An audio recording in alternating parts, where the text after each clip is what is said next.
Pengen banget ikutan lari. Ngelihat postingan orang pada lari, kayaknya happy deh. Tapi bingung nih, pas udah punya niatnya, mulainya dari mana ya? Kita bahas semuanya di Fit with Mel, segala sesuatu yang perlu kamu ketahui untuk memulai lari.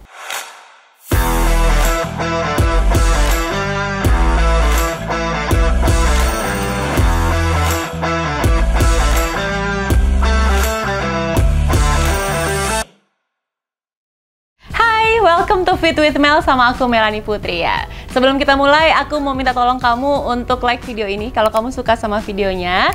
Dan tolong di-share juga informasi ini ke teman-teman kamu yang baru mau memulai lari nih. Misalnya kamu udah advance, udah sering lari, temennya ada yang pengen mulai tapi bingung mulainya gimana, share ke mereka ya. Terus jangan lupa support aku dengan subscribe YouTube channelku Fit with Mel. Oke, sekarang kita mulai ya. Kalau orang baru mau lari, udah punya niat, tapi bingung mulainya dari mana ya? Kali ini aku akan kasih tahu segala sesuatu yang perlu kamu ketahui untuk memulai lari. Biasanya nih kendala orang yang baru mulai lari pertama kali adalah apa aja sih? Cepet capek pas baru mulai lari ya kan? Nafas tuh susah banget, ngos-ngosan, rasanya ngap banget. Terus apalagi kaki pegel-pegel, terus kok badan berat banget ya, terus tiba-tiba ada kram side stitch di perut. Nah itu pasti banyak tuh yang langganan ngalamin kram di perut sebelah kiri atau sebelah kanan. Nah itu harus diatasin juga tuh teman-teman. Perlu informasi yang jelas supaya kamu larinya jadi bener dan semangat. Nah sekarang aku mau ngasih tahu ke kamu ada beberapa poin yang perlu kamu ketahui untuk mulai lari. Nah yang pertama yang harus kamu siapkan supaya kamu bisa mengukur larinya kamu adalah gunakan running app. Di handphone kamu bisa kok langsung di-download aja. Ada beberapa pilihan running app sekarang ini yang bisa kamu download. Macam-macam pilihannya dan ada yang berbayar, ada yang gratis juga. Tinggal pilih sesuai kebutuhan dan kemampuannya kamu. Terus kalau misalnya kamu punya budget untuk beli jam pintar alias smartwatch kayak yang aku pakai ini, boleh loh disisihkan dananya untuk modalin larinya kamu. Karena di smartwatch ini kamu bisa ngukur semuanya, mulai dari kecepatan, jarak lamanya kamu lari, kalori yang terbakar, heart rate-nya kamu. Itu yang paling penting tuh, ngukur heart rate. Berapa langkah kamu sudah berlari, dan sebagainya. Bahkan ada smartwatch yang juga punya fitur app yang punya running coach. Jadi kamu bisa pakai running coach secara gratis dari app tersebut. Tergantung sama kebutuhan, tergantung sama budgetnya kamu. Tinggal dipilih aja. Kalau udah punya pengukurnya, biasanya nih akan jadi lebih semangat larinya. Nah berikutnya yang penting juga adalah nutrisi. Yuk ikut aku yuk. Soal nutrisi, ini penting banget teman-teman. Memegang peranan besar dalam performance larinya kita. Kalau kamu baru mulai lari, kamu pasti bertanya-tanya nih, kira-kira mendingan makan dulu sebelum lari atau lari dalam keadaan perut kosong? Yang mana yang lebih baik? Nah jawabannya ini sebenarnya tergantung pada tujuan kamu nih. Kalau kamu tujuannya emang pengen nurunin berat badan, terus ngebakar lemak lebih banyak, kamu bisa pilih opsi untuk lari dalam keadaan perut kosong. Tapi ada syaratnya. Syaratnya adalah nggak boleh lebih dari 60 menit, harus kurang dari 1 jam olahraganya atau larinya. Dan intensitasnya nggak boleh ketinggian teman-teman. Jadi benar-benar yang sifatnya ringan, yang medium, nggak boleh all out, nggak boleh sampai maksimum effort ya. Nah itu kalau misalnya kamu pengen olahraga dalam keadaan perut kosong. Tapi mungkin nih ada di antara kamu yang sekarang ini udah sering lari, udah terlatih, advance. Kalau pengen latihan interval, long run, speed training, coba silahkan isi dulu perutnya, jangan sampai dalam keadaan perut kosong. Takutnya nanti kamu bisa kurang gula gitu kan, karena sekali lagi bahan bakar kita para pelari untuk mulai aktivitas lari adalah karbohidrat. Itu yang dibutuhkan. Paling nggak makan kasih jarak waktu deh 1 jam kosong nih ya, jangan sampai mepet waktu makan sama waktu larinya. Jadi dijarakin teman-teman, idealnya sih 2-3 jam sebelum lari, tapi kalau emang mepet banget 1 jam deh paling mepet ya kalau buat aku, karena takutnya kalau emang dipaksain kemepetan bisa jadi mual atau ada side stitch, sakit di bagian kiri atau kanan perut kita nggak kepengen, itu nggak enak banget rasanya. Nah makanannya apa sih yang perlu dikonsumsi sebelum lari? Nah kalau aku biasanya, karena tadi aku bilang makanan sebelum lari adalah karbohidrat sebagai bahan bakar pelari, aku akan pilih makanan yang sifatnya ringan. Nggak nasi padang juga ya. Nih, contohnya pisang, ini sahabatnya para pelari. Ini mengandung karbohidrat, gula, terus juga ada potasiumnya, ada kaliumnya di sini.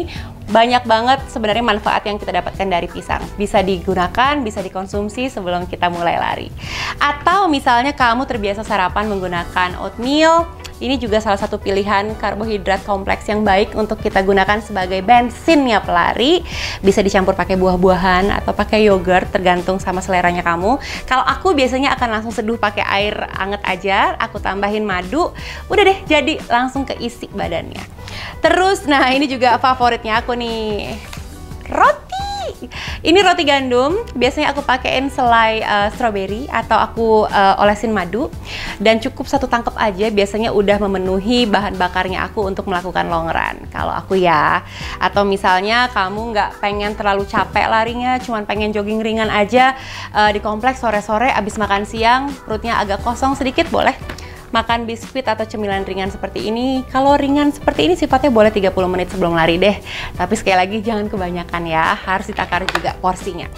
Oke, itu tadi nutrisi. Sekarang sepatu, penting banget kita pilih nih supaya larinya nyaman ya.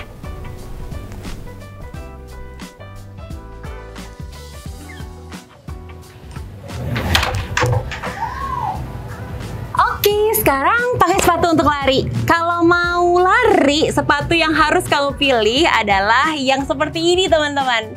Yang pasti bentuknya itu nggak rata, nggak datar seperti yang ini. Nih ya, coba kamu lihat bedanya. Kalau sepatu yang aku pegang ini adalah sepatu training untuk melakukan exercise atau strength training. Jadi kaki kamu lebih steady, lebih jejak gitu untuk kuda-kuda saat kamu mengangkat beban. Nah, sepatu seperti ini nggak bisa dipakai lari karena rigid banget, kaku, keras.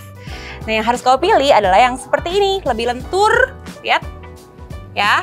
Terus dia akan terlihat sifatnya midsole-nya itu mengecil. Makin ke bawah makin kecil, ke belakang dia menebal. Nah, sepatu yang kayak gini yang aku rekomendasikan buat teman-teman yang baru mulai lari atau teman-teman pemula nih. Karena bagian midsole-nya lebih tebal, jadi kamu bisa ada supportnya, ada cushionnya.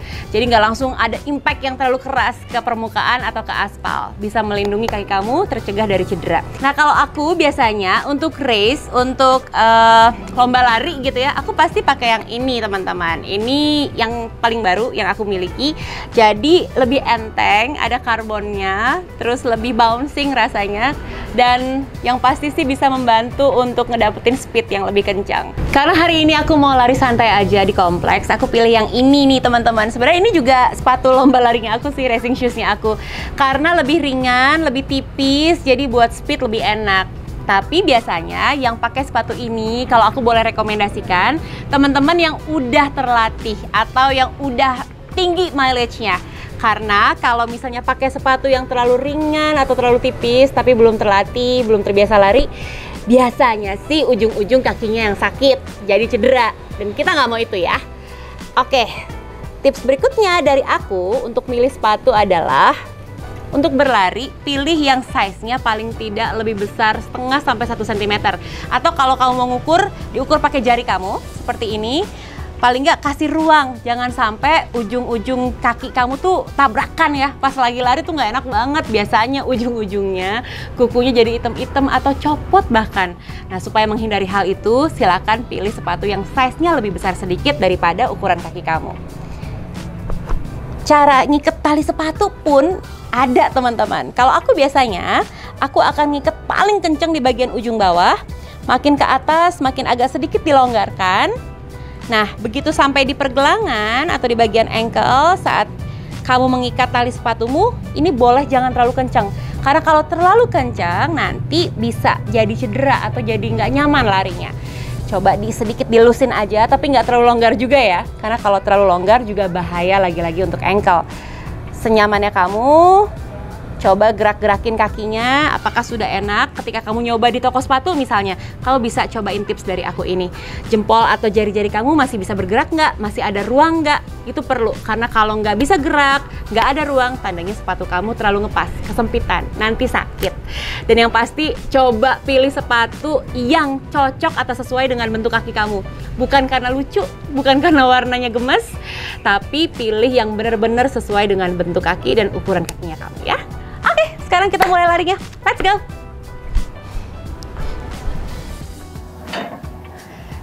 Oke, sekarang udah ready, kita akan lari.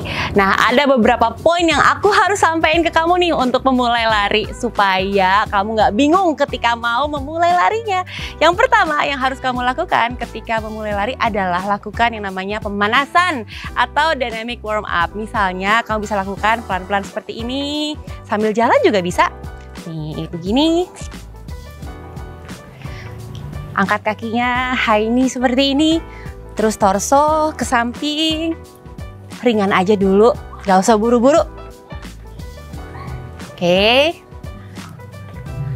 dah, terus bisa lakukan angkling kayak gini untuk naikin heart rate-nya.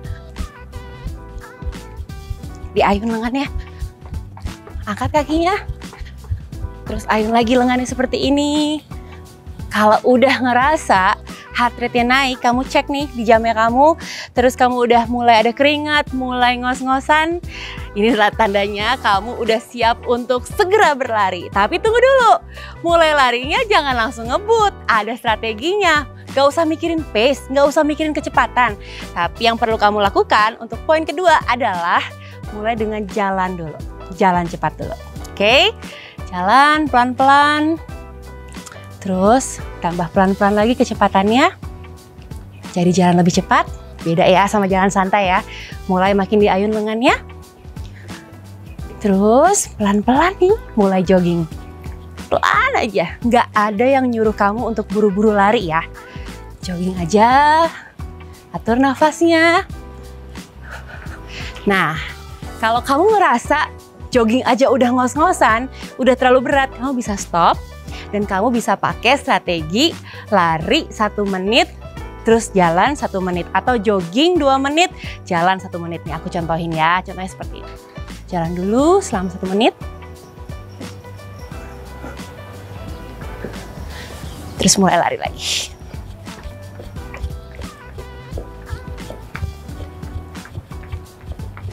Kamu bisa cek di jamnya kamu. Kalau 1 menit kamu udah ngerasa, wah udah enak nih, tambahin lagi jadi 2 menit larinya. Tapi kalau capek, pelan-pelan berhenti dulu, atur nafasnya, tarik dari hidung, keluarin dari hidung, pakai diafragma ya, seperti yang aku udah pernah jelasin.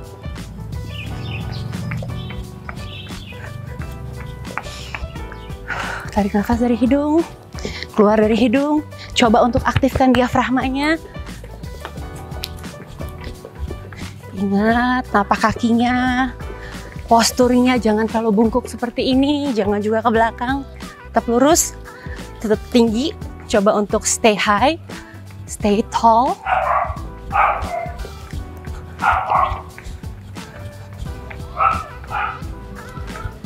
Ya, kamu bisa jalan, beberapa menit kemudian kalau udah ngerasa capek, jangan dipaksain. Nah, trik dari aku berikutnya, kalau kamu nggak punya smartwatch, terus kamu bingung mau ngukur jaraknya gimana nih, kira-kira kuat nggak sih lari nonstop terus-terusan, tapi bingung gimana berhentiinnya atau patokannya di mana? Kalau aku biasanya pakai triks dari rumah ke rumah. Jadi misal dari sini, dari tempat aku berdiri, aku mau lari nonstop ke rumah yang pagar hijau di sebelah sana, nggak boleh berhenti. Kita coba ya.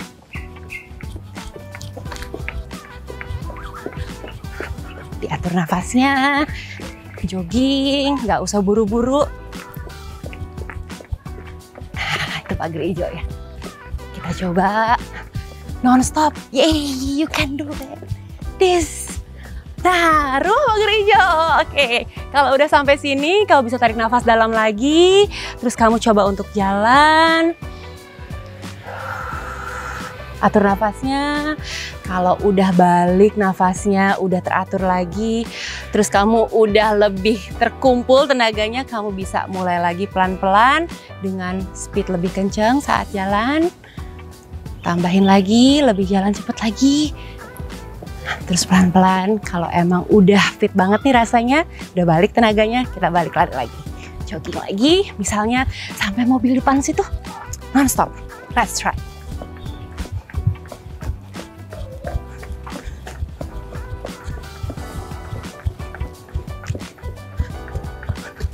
Ini dia, oke, nyampe deh patokannya aku untuk mengukur jaraknya aku. Oke, itu kira-kira bisa kamu lakukan kalau kamu baru mulai lari ya.